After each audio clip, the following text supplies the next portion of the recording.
khotbah hari ini dengan pertanyaan sederhana, apa makna Natal bagi Bapak Ibu Saudara sekalian? Ya, Bapak Ibu jawab aja dalam hati masing-masing. Ya, bagi setiap orang, bagi sebagian orang mungkin Natal adalah perayaan, Natal adalah tentang dekorasi, Natal adalah tentang baju baru, sepatu baru, Natal adalah tentang perkumpulan keluarga, Natal adalah tentang open house mungkin, Natal adalah tentang makanan, ada B2 di sana, ada apa lagi, segala makanan ada di sana. Tapi ya itu enggak salah, itu adalah sebagai bentuk perayaan kita. Tapi jangan sampai kita memaknainya sekedar sampai di situ gitu. Kita melupakan makna yang sebenarnya. Jadi hari ini kita mau belajar firman Tuhan, ya mengajak kita melihat lebih dalam makna Natal.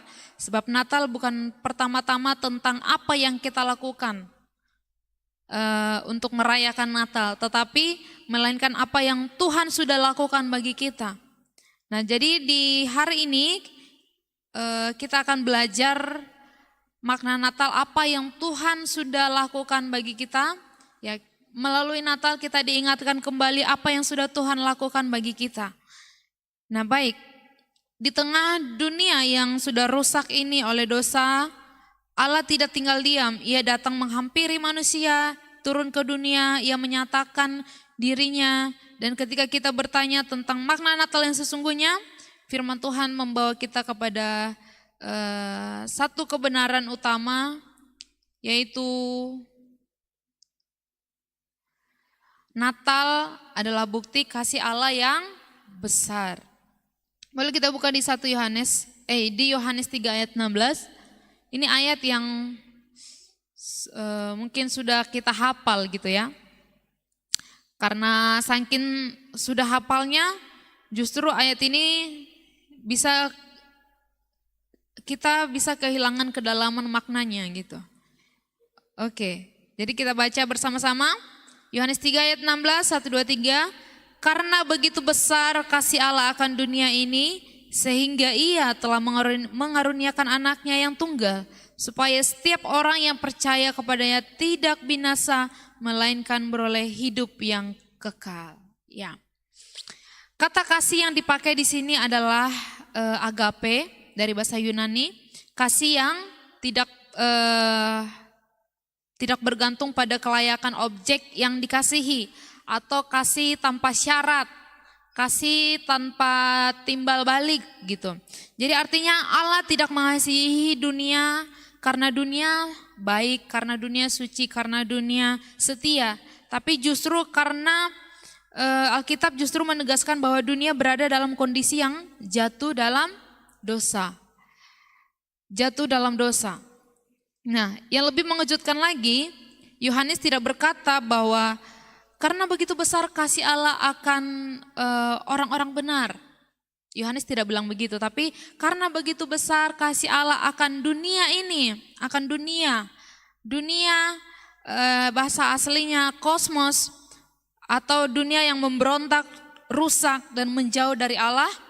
Itulah kondisi dunia saat itu. Tuhan karena begitu besar kasih Allah akan dunia yang sudah rusak, yang sudah hancur, yang sudah jauh daripada Allah. Nah, kasih Allah mendahului pertobatan manusia. Allah nggak datang ketika manusia sudah bertobat, ketika dunia baik-baik saja. Justru ketika dunia tidak baik-baik saja, Dia datang. Natal adalah momen ketika kasih Allah itu menjadi konkret. Allah tidak hanya menyatakan kasihnya lewat firman atau perintah, tetapi melalui pemberian yang paling mahal, yaitu anaknya sendiri. Dia kasih anaknya sendiri. Dia mengaruniakan. Dalam bahasa Yunani edoken, berarti memberikan dengan rela, bukan terpaksa, memberikan dengan rela. Sejak palungan Bethlehem, salib Golgota sudah ada dalam rencana Allah. Jadi bayi yang lahir itu sudah ditentukan untuk mati bagi kita, bagi saya dan saudara. Jadi keduanya ini nggak bisa dilepaskan gitu dari kelahiran sampai perjalanan salib. Justru kelahiran itu adalah awal dari perjalanan salib gitu. Nah jadi kalau di Roma 5 ayat 8 dikatakan, akan tetapi Allah menunjukkan kasih-Nya kepada kita oleh karena Kristus telah mati untuk kita karena ketika kita masih berdosa. Ya. Ayat ini menegaskan Natal tidak bisa dilepaskan dari salib. Palungan dan salib itu adalah satu rangkaian kasih yang utuh gitu. Jadi tidak bisa dipisahkan. Jadi tanpa kasih, Natal hanyalah cerita kelahiran biasa.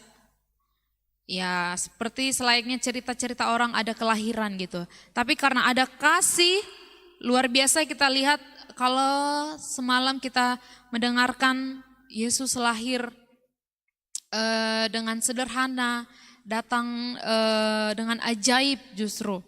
Dan kita lihat juga kasih Tuhan, itu semua karena kasih Tuhan.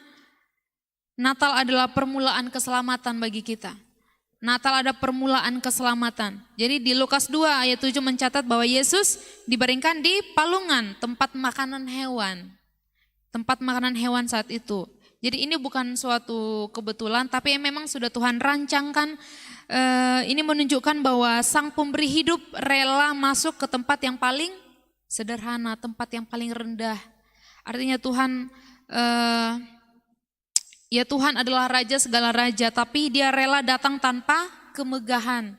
Kalau saat ini kita penuh dengan kemegahan, dekorasi, baju baru, makanan yang enak, Christmas dinner, Christmas apa lagi, segala Christmas-Christmasnya.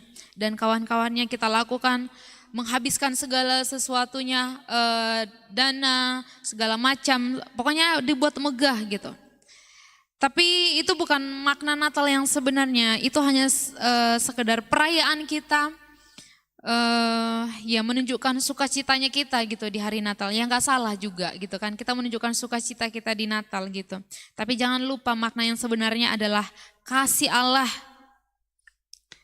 yang hadir lewat kelahirannya tanpa kemegahan, rela datang dengan motif yang paling sederhana gitu. Jadi kasih Allah tidak menjaga jarak dari penderitaan manusia. Justru dalam penderitaan saat itu Yesus datang, bahkan Yusuf dan Maria juga merasakan penderitaan saat itu. Mereka harus bersembunyi-sembunyi menyembunyikan kehamilannya supaya orang-orang tidak tahu. Nah, jika Allah mengasihi kita sedemikian besar, bahkan saat kita belum layak, maka Natal menantang kita untuk berhenti hidup dalam rasa tidak berharga.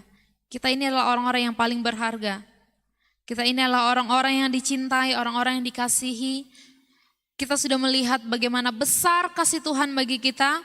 Untuk itu, kita harus berhenti meragukan penerimaan Allah. Kita benar-benar diterima di hadapan Allah. Belajar mengasihi bukan karena orang pantas, tetapi karena kita lebih dahulu dikasihi. Jadi karena Tuhan sudah mengasihi, Allah mengasihi kita, kita juga harus mampu mengasihi satu dengan yang lainnya. Natal adalah bukti bahwa kasih Allah bukan wacana, bukan hanya sekedar cerita-cerita, tetapi benar-benar Natal adalah sebuah pengorbanan. Ada pengorbanan di sana. Kasih itu lahir dari palungan, berjalan dalam penderitaan, dan berpuncak di kayu salib. Dan dari kasih itulah seluruh makna Natal bermula. Jadi kasih yang memulai makna Natal. Untuk itu Bapak Ibu sekalian, kita harus mengerti bahwasanya Natal itu ya bukan sekadar perayaan, tetapi karena kasih Tuhan yang begitu besar bagi kita. Kemudian yang kedua, Natal adalah bukti kehadiran Allah di tengah kegelapan. Kita baca di Matius 1 ayat 27 atau kita baca yang ada di layar. Di sana dikatakan, sesungguhnya anak darah itu akan mengandung dan melahirkan seorang anak laki-laki. dan mereka akan menamakan dia Immanuel yang berarti Allah menyertai kita. Ya Bapak Ibu, ayat ini bukan sekedar tentang nama gitu kan, bukan tentang nama, berikan dia nama Immanuel gitu. Bukan tentang nama saja, tetapi ini adalah pernyataan iman yang sangat dalam. Nama Immanuel bukan hanya panggilan, tetapi pesan Natal itu sendiri, bahwasanya Allah menyertai kita. Jadi bukan hanya sekedar nama, tapi benar-benar makna Natal bagi kita kalau Allah itu menyertai kita. Ya, Matius mengutip nubuat dari Yesaya 7 ayat 14 dalam konteks aslinya. Nubuat ini diberikan kepada bangsa Israel yang berada dalam ketakutan besar saat itu dan terancam oleh musuh dan merasa Allah seolah diam. Nah, artinya sejak awal Alkitab mau menegaskan satu hal, Allah tidak meninggalkan umatnya saat mereka berada dalam krisis ataupun dalam kegelapan. Nah, ketika Yesus lahir, situasi tidak jauh berbeda. Seperti yang saya katakan tadi, bangsa Israel hidup dalam di bawah penjajahan Romawi saat itu. Banyak ketidakadilan dan penderitaan. Secara rohani, bangsa itu merasa jauh dari Allah gitu. Namun justru di tengah kondisi gelap itulah Yesus datang. Jadi Natal tidak terjadi di saat dunia baik-baik aja, justru tetapi di saat dunia berada dalam kegelapan. Nah, di Yesaya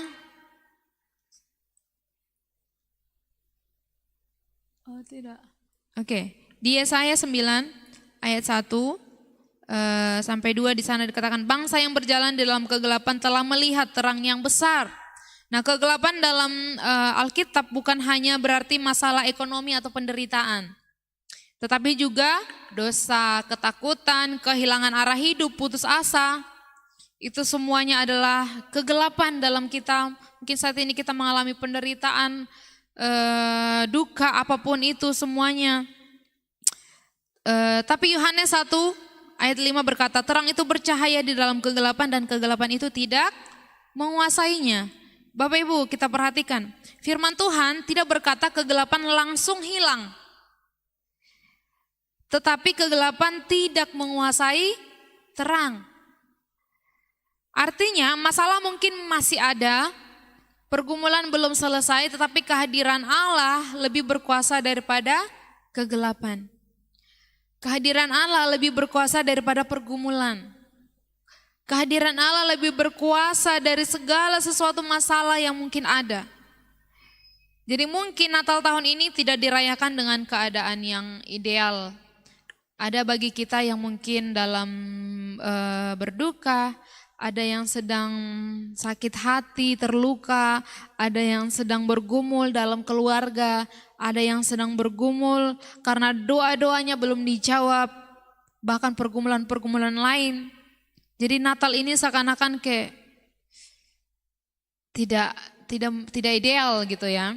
Nah, tetapi Allah dalam Natal ini berkata dengan lembut dan mengingatkan kita dengan pasti bahwasanya Allah tidak meninggalkan kita. Ia adalah Allah yang Immanuel, yang menyertai kita. Bahkan nama Immanuel adalah janji bahwa kita tidak berjalan sendirian, Bapak Ibu. Air mata kita tidak akan diabaikan tapi ditampung dalam kirbatnya. Kegelapan tidak hidup lebih kuat dari Allah.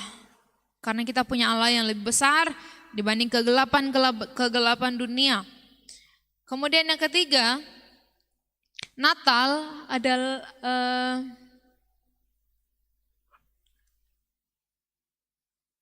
yang ketiga, Natal adalah awal keselamatan dan pemulihan manusia. Bapak Ibu, kalau kemarin hadir di hari Minggu, ya kita bukan hanya sekedar merayakan Natal, dan Natal itu bukan sekedar Yesus lahir, Natal itu bukan sekedar datang untuk menemani manusia dalam penderitaan, tetapi datang dengan tujuan yang jelas. Tujuan yang jelas yaitu menyelamatkan dan memulihkan manusia. Kita baca di Matius 1 ayat 21. Di sana dikatakan ia akan melahirkan anak laki-laki dan engkau akan menamakan dia Yesus. Karena dialah yang akan menyelamatkan umatnya dari dosa mereka. Ya, nama Yesus berarti Tuhan menyelamatkan. Ini menegaskan bahwa sejak kelahirannya Yesus sudah membawa misi keselamatan. Natal bukan akhir cerita, melainkan awal dari karya penebusan Allah. Nah, kalau kita lihat kembali lagi ya, ini yang saya sudah jelaskan di minggu. Manusia diciptakan menurut gambar dan rupa Allah. Artinya manusia diciptakan untuk hidup dalam hubungan dengan Allah, memantulkan karakter dan kemuliaannya. Tapi sejak manusia jatuh dalam dosa, di Roma 3 ayat 23 dikatakan semua orang telah berbuat dosa dan telah kehilangan kemuliaan Allah. Nah, dosa bukan hanya membuat manusia bersalah, tetapi juga kehilangan kemuliaan, kehilangan identitas sejati sebagai ciptaan Allah, rusaknya hubungan, rusaknya relasi dengan Allah. Nah, jadi Natal ini adalah jawaban Allah atas kondisi manusia yang rusak saat itu. Nah, di Yohanes 1 ayat 14 dikatakan firman itu telah menjadi manusia dan diam di antara kita dan kita telah melihat kemuliaannya. Yesus datang membawa kemuliaan Allah kembali ke tengah-tengah manusia. Kelahiran Yesus adalah langkah awal untuk memulihkan apa yang telah rusak oleh dosa. Nah, keselamatan yang memulihkan bukan sekedar mengampuni Bapak Ibu. Tuhan bisa saja mengampuni, oh sudah cukup mengampuni, tapi gak cukup sampai di situ. Tuhan justru mau memulihkan kita. Dia gak cukup hanya mengampuni, tapi mau memulihkan kita. Keselamatan dalam Kristus bukan soal dosa diampuni, tetapi juga hidup dipulihkan. Di 2 Korintus 5 ayat 17 dikatakan di sana, siapa yang ada di dalam Kristus, ia adalah ciptaan baru. Artinya, identitas lama dipulihkan, hidup yang rusak dibentuk kembali, diperbaiki kembali, manusia dipanggil kembali kepada tujuan semula, yaitu segambar dan serupa dengan Allah. Karena tujuan kita diciptakan adalah segambar serupa dengan Allah. Tapi karena manusia berdosa, gambar itu rusak, kita kehilangan kemuliaan, maka Tuhan hadir lagi untuk mengembalikan kita kepada tujuan awal, tujuan semula, yaitu segambar dan serupa dengan Dia. Nah, sehingga hidup kita kembali memuliakan Tuhan. Jadi Bapak Ibu, Natal mengajak kita untuk tidak berhenti pada perayaan, tetapi pada respon iman kita. Bagaimana kita menerima Yesus sebagai juru selamat, mengizinkan Tuhan memulihkan hidup kita, hidup sebagai ciptaan baru yang memuliakan Allah. Jadi Bapak Ibu, kalaupun kita merayakan Natal ini dengan berbagai hal, perayaan-perayaan dengan berbagai kemegahan, nggak apa-apa, itu is okay gitu, selagi kita masih mampu gitu kan. Tapi jangan sampai memaksakan sampai utang gitu kan, sampai pakai pay letter, pakai apa lagi yang judol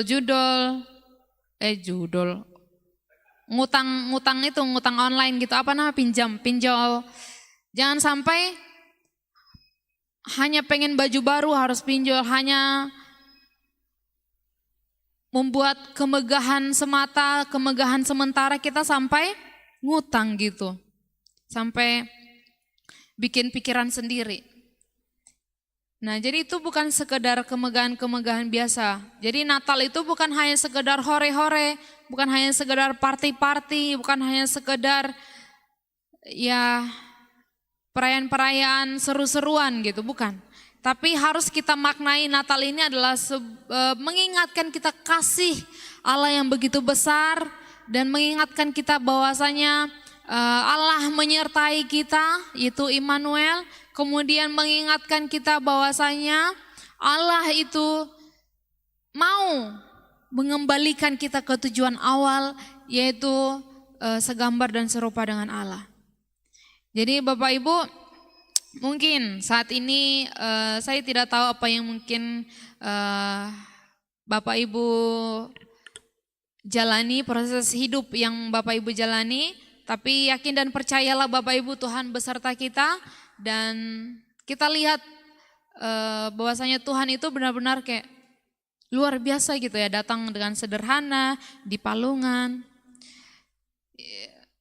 Ada satu postingan pernah kayak sebenarnya kayak pertanyaan random aja gitu kan.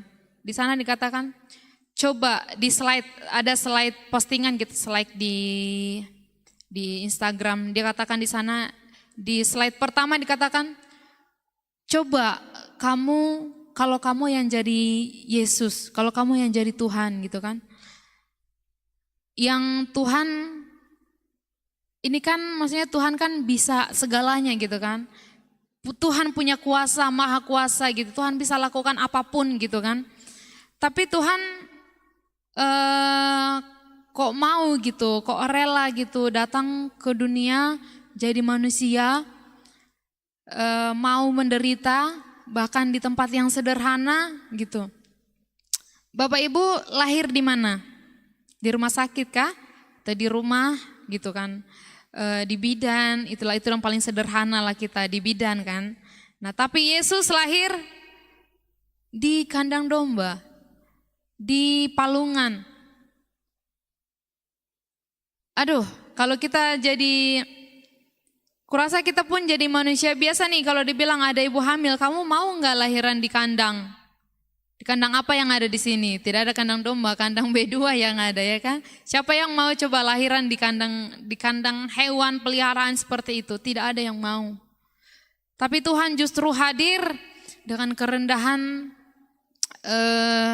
dengan kesederhanaan itu menunjukkan bahwasanya Tuhan itu bukan menjangkau orang-orang yang layak atau orang-orang yang punya duit atau orang-orang yang punya jabatan atau orang-orang yang punya status, enggak. Justru di tengah-tengah kesederhanaan itu Tuhan menunjukkan kalau Tuhan itu benar-benar hadir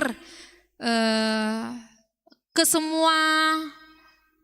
semua status gitu kan, baik yang paling rendah sekalipun.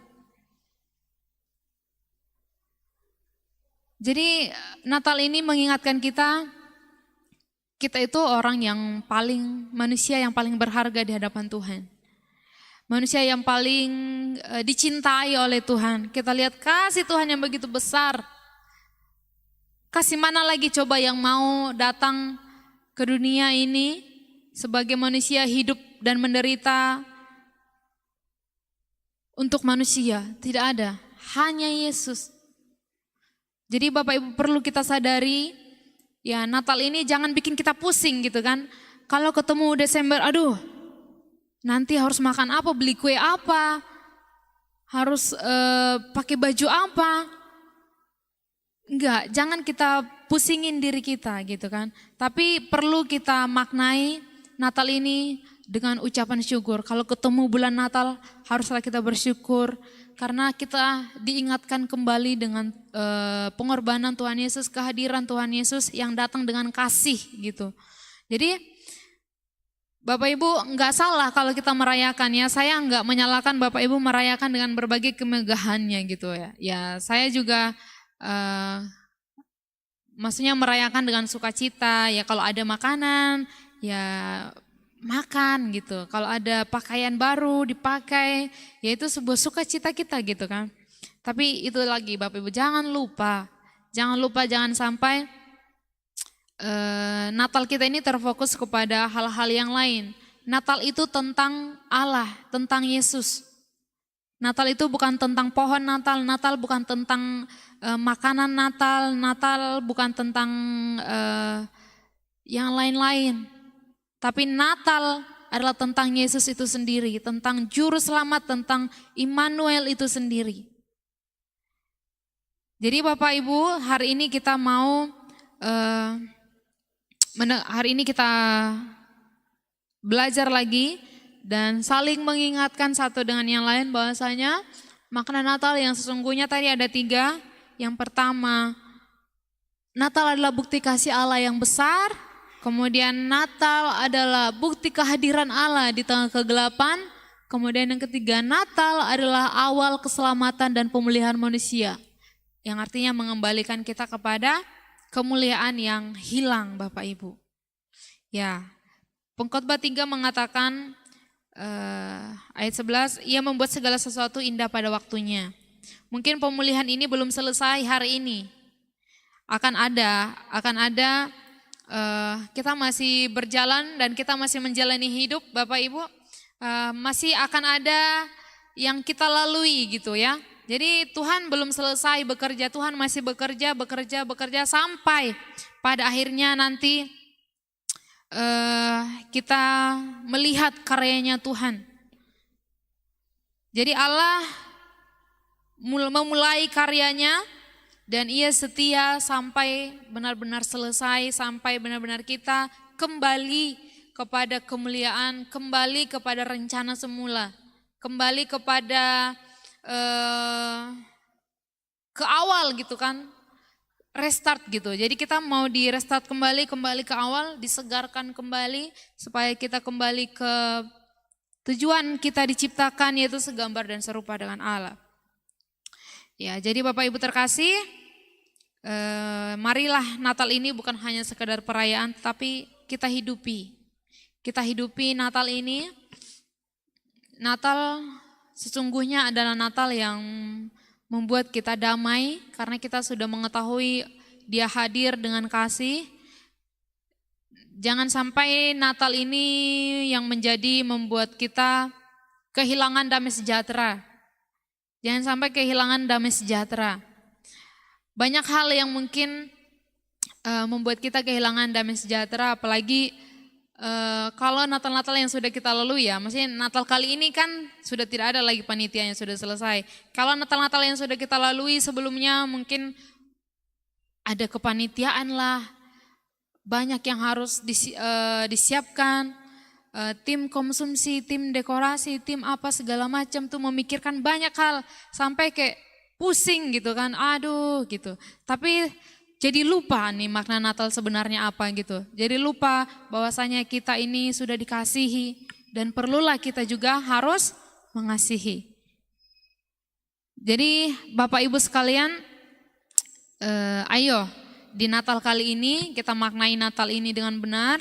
Jangan sampai kita kehilangan damai sejahtera di Natal ini, tapi biarlah kita penuh dengan ucapan syukur ya, karena ketiga itu tadi, karena kita tahu Tuhan itu mengasihi kita tahu Tuhan menyertai kita, dan kita tahu Tuhan akan memulihkan kita. Amin. Ya, Bapak Ibu, ini firman Tuhan yang sederhana, karena saya tahu Bapak Ibu juga sudah capek dan sudah mau makan, akan banyak open house. Nah, Bapak Ibu juga bingung akan open house di mana, karena banyak sekali yang open house hari ini sampai tidak datang beribadah. Haleluya. Ya, semoga mereka benar-benar bukan karena sudah terlalu capek atau malas gitu ya, tapi karena menyiapkan terlalu bersemangat gitu. Biarlah mereka tetap juga menikmati dan memaknai Natal dengan baik. Dan saya yakin dan percaya Bapak Ibu yang hadir di tempat ini benar-benar mengetahui dan menyadari bahwasanya Natal itu bukan hanya sekedar perayaan, tapi Natal adalah pengingat kita. Perayaan Natal ini mengingatkan kita akan kasih Tuhan yang begitu besar, akan penyertaan Tuhan, dan akan karya Tuhan yang membawa kita kepada keselamatan gitu. Nah, puji Tuhan Bapak Ibu. Demikian firman hari ini. Biarlah kiranya firman ini menjadi rema dalam hidup kita, firman yang sederhana, tapi saya yakin dan percaya Bapak Ibu mendapatkan rema dari firman ini. Intinya adalah kita harus tetap bersyukur di Natal ini. Jangan sampai kita malah merepotkan diri, membuat kita tidak damai sejahtera, tapi kita tetap fokus kita hanya kepada Tuhan. Ya, jangan terlalu banyak memikirkan hal-hal lain sampai lupa untuk datang sama Tuhan, lupa untuk komunikasi dengan Tuhan, lupa datang bersekutu dengan Tuhan. Kita merayakan Natal tetapi yang dirayakan tidak diundang gitu. Jadi seakan-akan kita merayakan hanya sekedar perayaan, yang ulang tahun tidak diundang gitu. Aneh kan Bapak Ibu? Jadi kita harus mengundang Tuhan Yesus hadir dalam hati kita, menguasai hati kita. Ya ngobrol lah, komunikasi dengan yang berulang tahun gitu kan. Jangan komunikasi dengan menyibukkan diri dengan yang lain-lainnya, tapi yang berulang tahun diabaikan gitu. Ini sebenarnya yang dirayakan siapa gitu kan. Jadi untuk itu Bapak Ibu, kita mengundang